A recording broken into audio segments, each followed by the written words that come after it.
Okay, so will continue जहाँ से हम लोगों ने लास्ट क्लास में लीव किया था। तो लास्ट लास्ट डे है और खाली वाइंड अप करना है। कुछ ज्यादा खास पढ़ाने का नहीं है आज। एक्चुअली और लाइक समराइजिंग एंड छोटा सा एक न्यूक्लियस फ्यूजन फिजन और उसका थोड़ा सा डिफरेंस पढ़ेंगे अपन। ठीक है। So where we were yesterday's हम लोग रेडियो एक्टिविटी कर रहे थे। तो रेडियो एक्टिविटी की इंपॉर्टेंट इक्वेशंस वापस से लिख लेता हूँ। समराइज कर लेते हैं, वाइंड अप कर लेते हैं चैप्टर को। सो पहला था कि delta N by delta T is proportional to N, right. कि नंबर ऑफ न्यूक्लियस जो डिसइंटीग्रेट होंगे वो जितने नंबर ऑफ न्यूक्लियस प्रेजेंट है उसके ऊपर डिपेंड करेंगे। तो ज्यादा नंबर ऑफ न्यूक्लियस होंगे तो number of nuclear disintegrating per unit time will be more.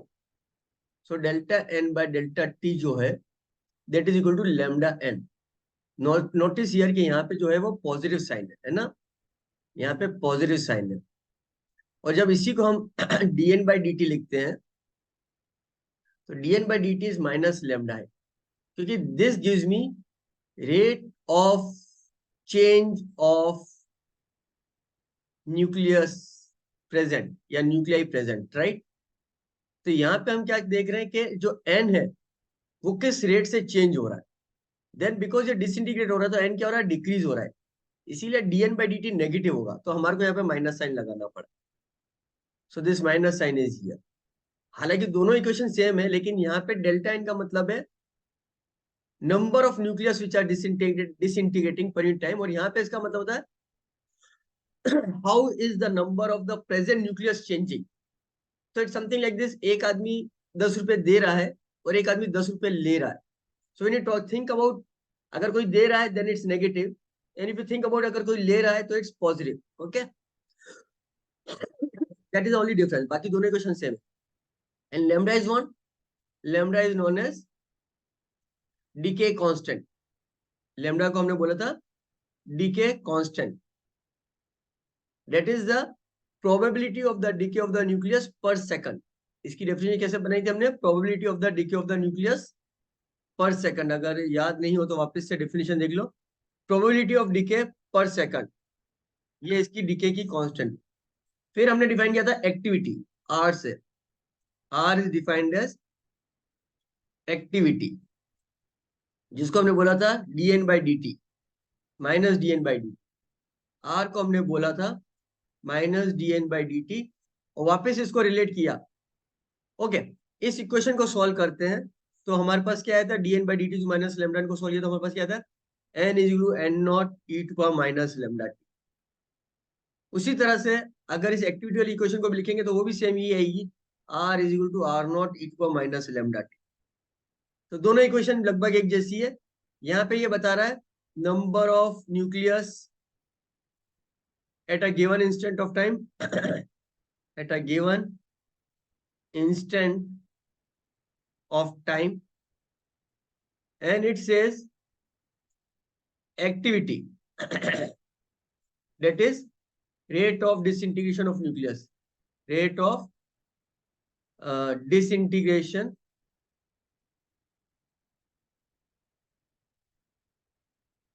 of nucleus। हमारे को इसका मैग्नीट्यूड लेना है, मैग्नीट्यूड की बात करें, magnitude rate of disintegration, magnitude of rate of disintegration of the nucleus at a given time. Okay, तो ये हो गया। इसके बाद हमने डिफाइन किया था T half. T half is time in which number of nucleus present now will be halved। मतलब अभी अगर n नॉट न्यूक्लियस है तो t हाफ टाइम के बाद वो n नॉट बाय 2 हो जाएंगे। सो हमने क्या किया था, n को n नॉट बाय 2 पुट किया, n not by 2 is equal to n not e to the minus lambda t half. Then what we get is t half is ln of 2 by lambda, और this is equal to 0.693 by lambda. तो ये t half का relationship आ गया। Okay,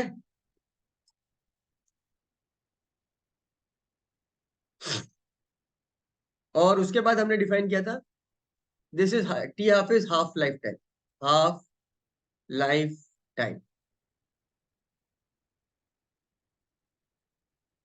उसके बाद हमने define किया mean time. Mean time is, इसको टॉ से डिफाइन करते हैं, उसको बोलते हैं sum of life of all the nucleus, जितने भी न्यूक्लियाई प्रेजेंट है हमारे पास, sum of the life of all the nuclei divided by total number of nuclei. Okay, and when you find out this, integration से निकालते हैं, then tau comes out to be 1/λ।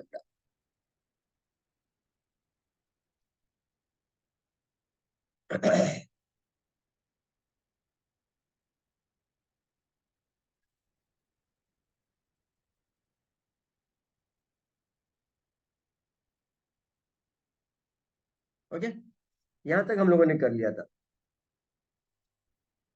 अब ये टी हाफ से related कुछ questions होते हैं, उसको भी देख लो कैसे करना है। 1 टी हाफ में न्यूक्लियस एन नॉट से एन नॉट बाय 2 हो जाएंगे, ठीक है। फिर अनदर टी हाफ में एन नॉट बाय 4 हो जाएंगे। फिर अनदर टी हाफ में एन नॉट बाय 8 हो जाएंगे। फिर अनदर टी हाफ में एन नॉट बाय 16 हो जाएंगे। तो ये कितना हो गया, 1 T half, then 2 T half, then 3 T half, then 4 T half. तो n times T half time के बाद नंबर ऑफ न्यूक्लियस कितने बचेंगे, then we can simply use this result is equal to N naught by 2 to the power n।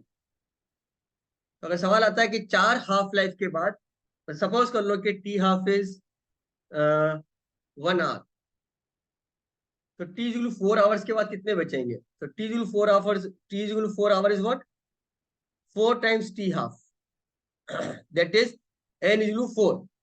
तो number of nucleus कितने बचेंगे, N naught upon 2 to the power 4। Clear है यहां तक। तो इसको जो भी उतारना है तुम लोग उतार लो इसको आराम से बैठ के।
Done sir. ओके चलो, देन लेट्स मूव फॉरवर्ड।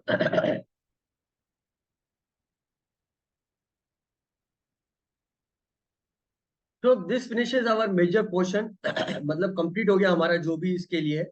अच्छा, यहाँ पे ग्राफ बचा हुआ है।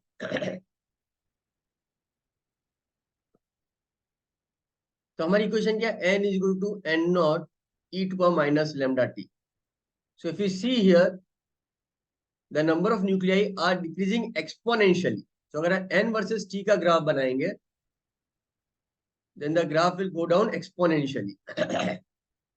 So अगर if this number is n naught, then this is n naught by 2, which is at t half. Then this is n naught by 4, which is twice of t half. This is n naught by 8, which is 3 times t half. Okay, and so on.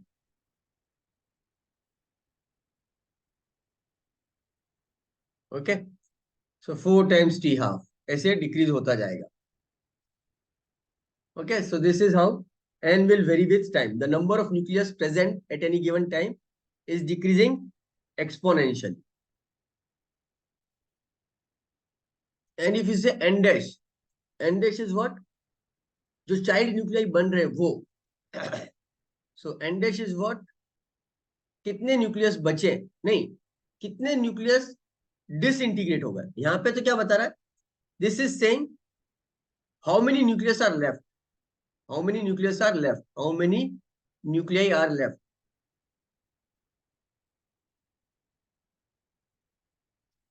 तो how many is disintegrated, n not minus है. So if you draw this graph, so it will be like this.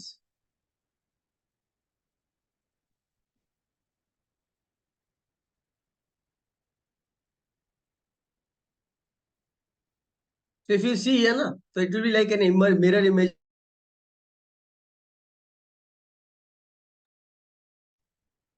मैं इसको यहाँ बना देता हूँ ऐसा, जैसे नीचे आता है वैसे ऊपर जाएगा, because it is simply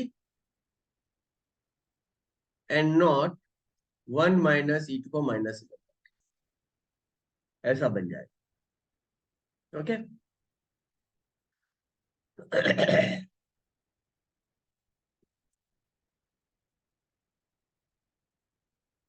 and last is n is equal to n not e to का minus lambda T.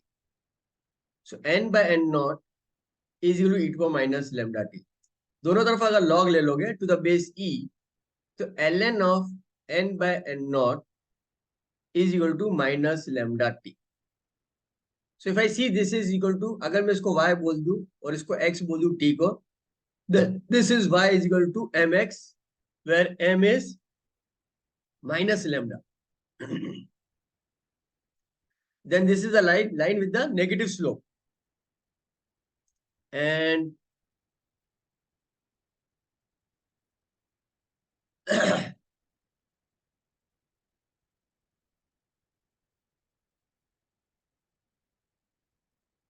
and if I see next page पे ले लेता हूं मैं इसको, ln of n by n naught is equal to minus lambda t. So at t is equal to 0, n is equal to n naught, तो ln of 1 कितना होता है, 0 होता है. So this is 1 ln of n by n naught. यहाँ पे 1 पे मतलब n is equal to n naught हो गया, right.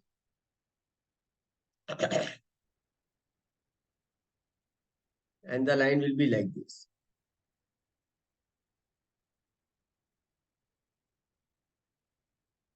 And the slope is minus lambda.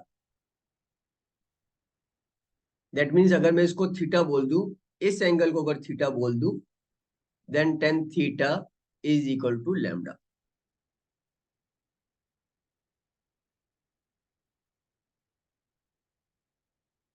Okay, याद कर लो ये स्लोप. स्लोप आ गया tan theta is equal to lambda.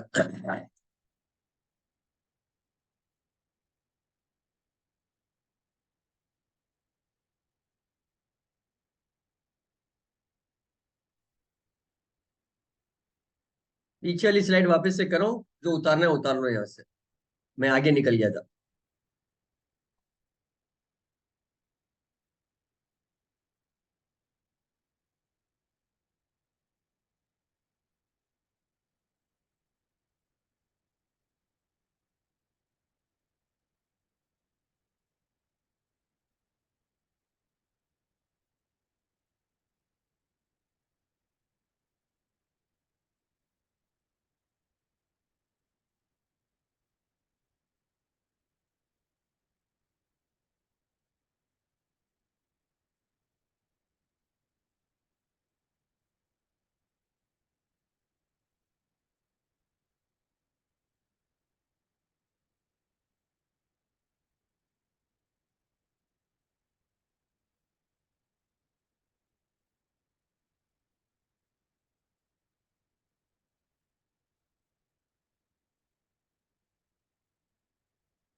Done.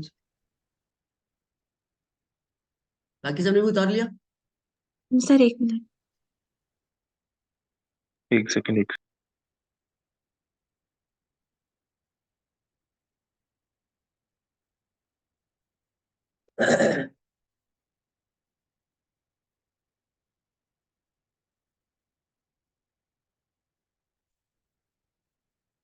ये नीचे वाला तो खाली ऐसे ही बताया, हाँ, ये कोई एक्चुअल ग्राफ नहीं है।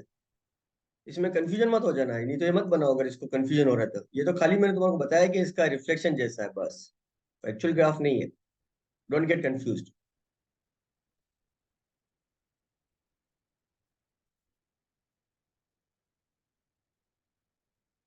डन। हो गया सबका? हाँ sir.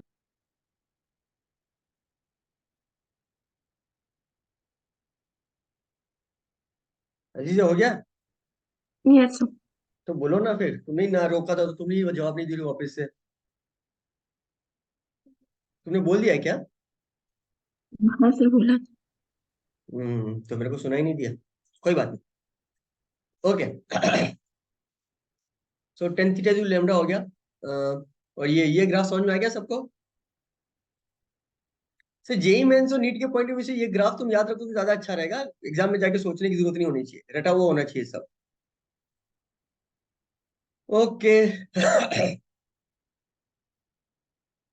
The half life for the decay of a free neutron is 12.2 minutes. Okay, मतलब फ्री न्यूट्रॉन जनरली डिके हो जाता है 12 मिनट में।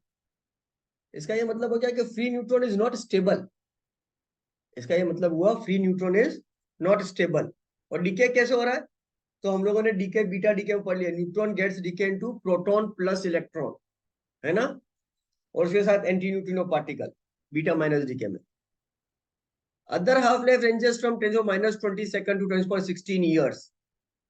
ओके, सो डिपेंडिंग अपॉन किसकी बात कर रहे हैं, हाफ लाइफ इतने ईयर्स तक वेरी करती है। एवरेज लाइफ हम लोगों ने कर लिया इसका फॉर्मूला।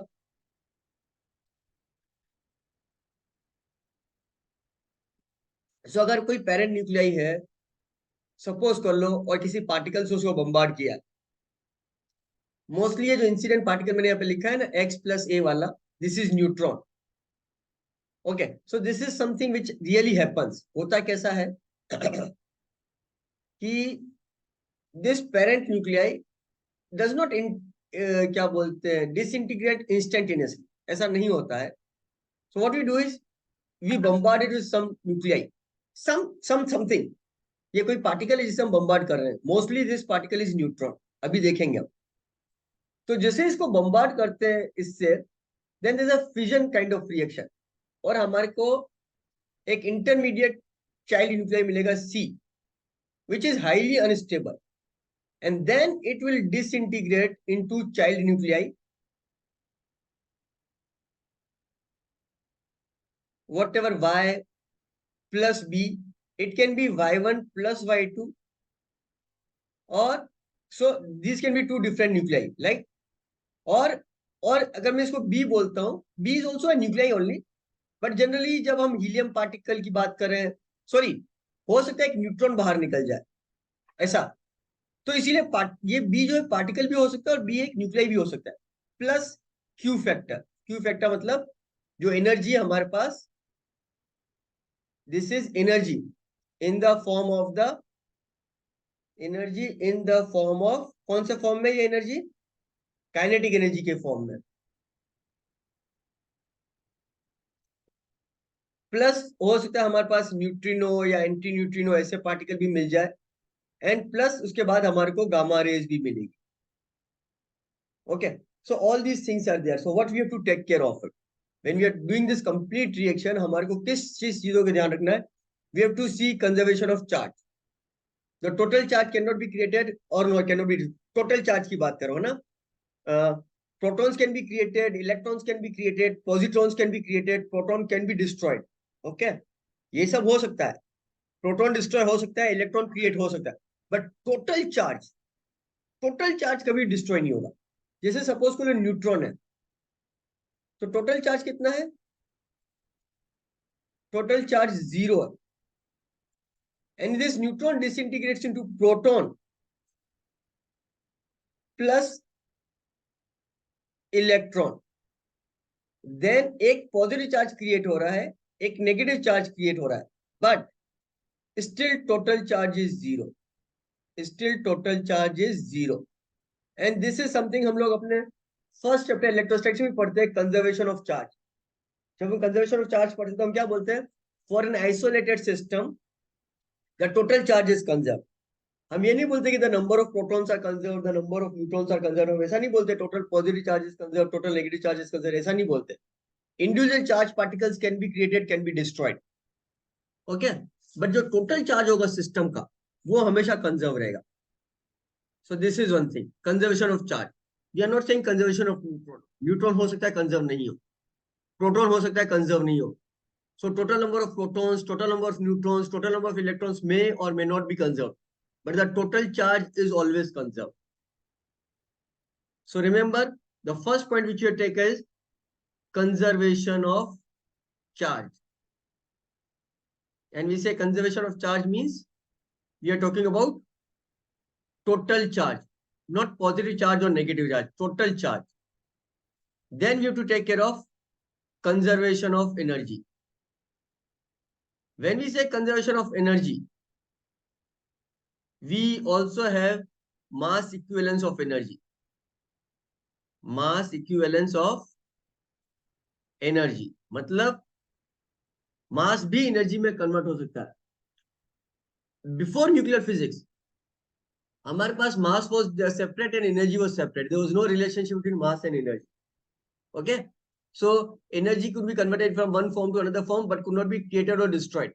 यहाँ पे जो है ये जो मास डिफेक्ट आता है delta M, the mass which is destroyed, mass which is destroyed is converted into energy, converted into energy. And we know that 1 U of mass जब destroy होता है it gives us 931.5 mega electron volt, इतनी energy देता है। ये number भी तुम्हारे को याद रहना चाहिए क्योंकि नंबर हमेशा काम में आएगा। और you can say that 1 U is equal to 931.5 by C square, right? Equal तो इक्वल ही है ना ये तो। यहाँ पे तो 1 U is equivalent to 931 point and 1 U is equal to, because 1 U multiplied by C square is 931.5 mega electron volt. सारे convergence अच्छे से याद रखो, सारे कन्वर्जन्स अच्छे से याद रखो, ओके। कंजर्वेशन ऑफ एनर्जी के बाद we have to do conservation of momentum, conservation of momentum.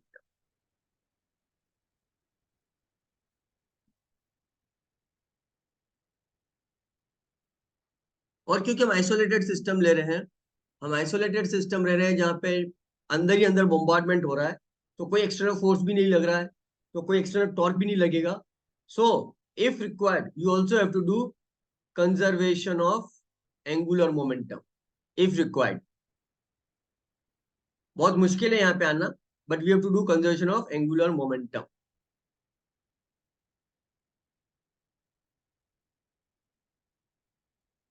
Okay, so these are the things you have to take care जब तुम लोग सवाल को सॉल्व करते हो।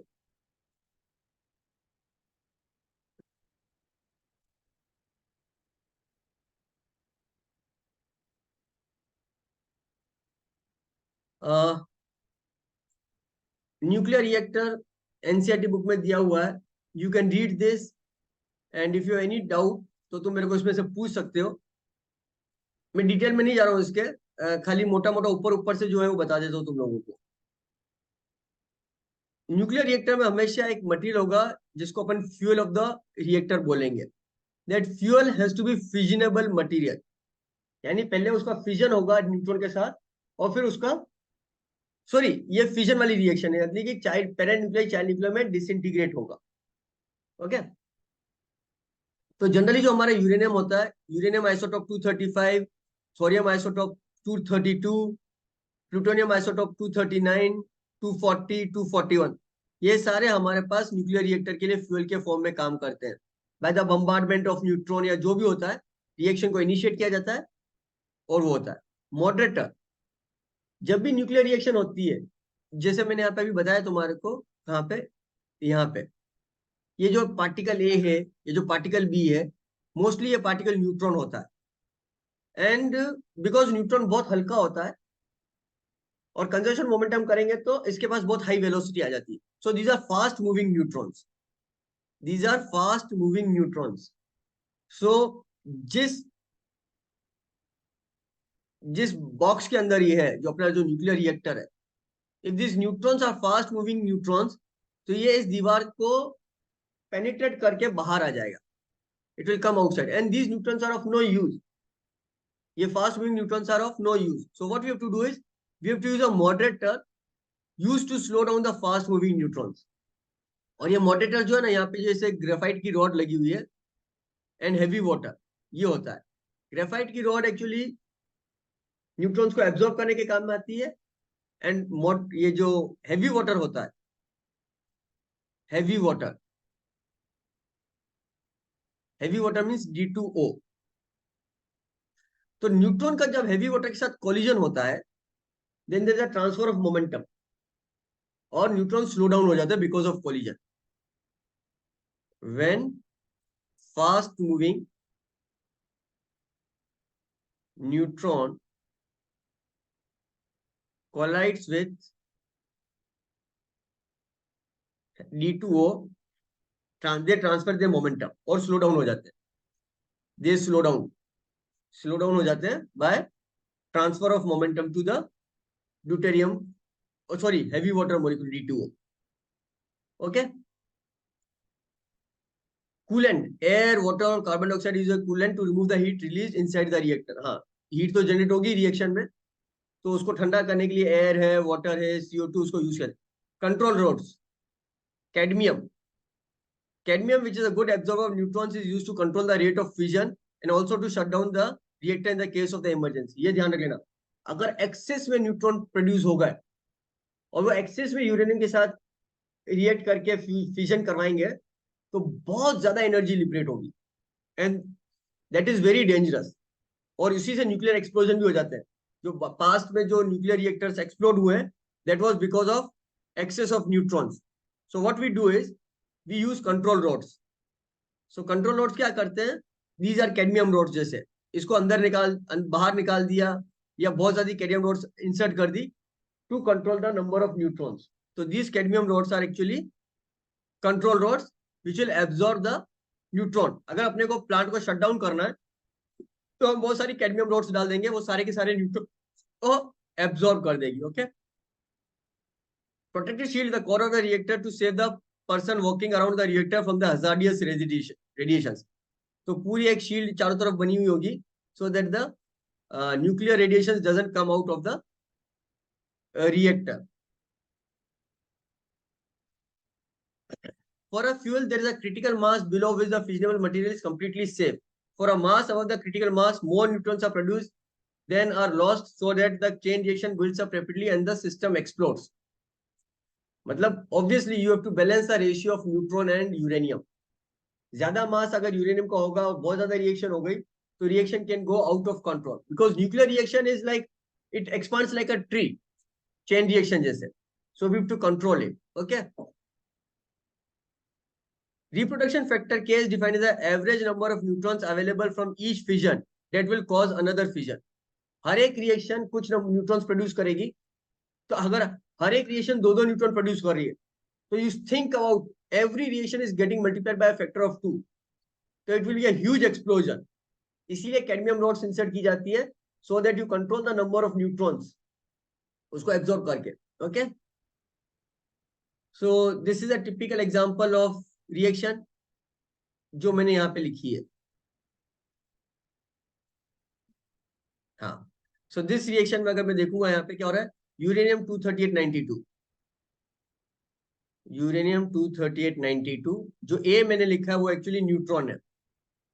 Okay, so this will give me uranium 23992, which will give me uranium 23992, and this uranium 23992 is getting spontaneously disintegrated into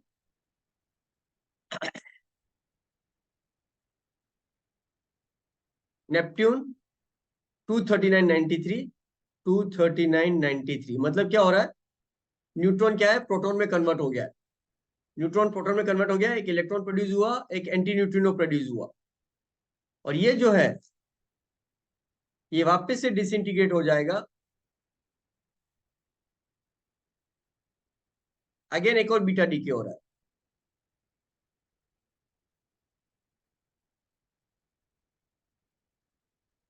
Okay, now this reaction is not producing any neutron. This reaction is not producing any neutron. So these are some of the reactions which are given in your NCERT book nuclear fusion के लिए. You have to remember it. And fusion, ज्यादा हम लोग lab में तो fusion कर नहीं पाते. The fusion is a reaction which happens at the sun, जहाँ पे एक हाइड्रोजन दूसरे hydrogen, we call it proton. जब हम न्यूक्लियस की बात करेंगे तो हम प्रोटॉन की बात करेंगे. So one proton fuse with another proton to produce neutron. Neutron produce हो रहा है, एक पॉजिट्रॉन हो रहा है, 0.42 मेगा इलेक्ट्रॉन वोल्ट की एनर्जी रिलीज हो रही है. Then one neutron combines with another neutron to produce isotope of helium, और एक न्यूट्रॉन रिलीज हो रहा है, 3.27 मेगा इलेक्ट्रॉन की एनर्जी रिलीज हो रही है. And one neutron combined with another neutron to produce triton plus proton. तो देख लो, दो न्यूट्रॉन जब कंबाइन हो रहे हैं, दो अलग अलग तरह की रिएक्शन हो रही है. एक में हीलियम का आइसोटोप प्रोड्यूस हो रहा है, और एक में हाइड्रोजन का आइसोटोप ट्राइटॉन प्रोड्यूस हो रहा है.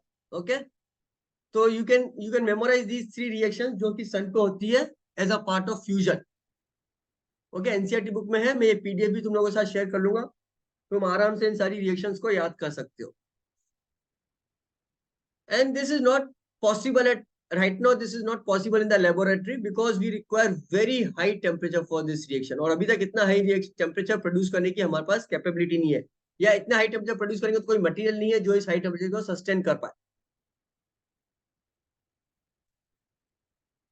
And this is thermonuclear fusion. और इतना हाई टेम्परेचर क्यों चाहिए? Because we need the two particles to come with very high velocity and collide with each other so that they fuse with together. Okay, so we need very high kinetic energy, okay, to overcome the Coulomb repulsion, and the fusion is achieved is known as thermonuclear fusion. Okay. So ये जो है reactions मैंने book से ही copy कर रखी है. So I'll share this PDF with you. ये तो खाली याद करने का काम है. Okay, and so with this क्या बोलते हैं, न्यूक्लियस का जो चैप्टर है वो फिनिश हो गया है. So will discuss some problems of this chapter, और हम नए चैप्टर की तरफ मूव करेंगे. Okay, so over the class here only.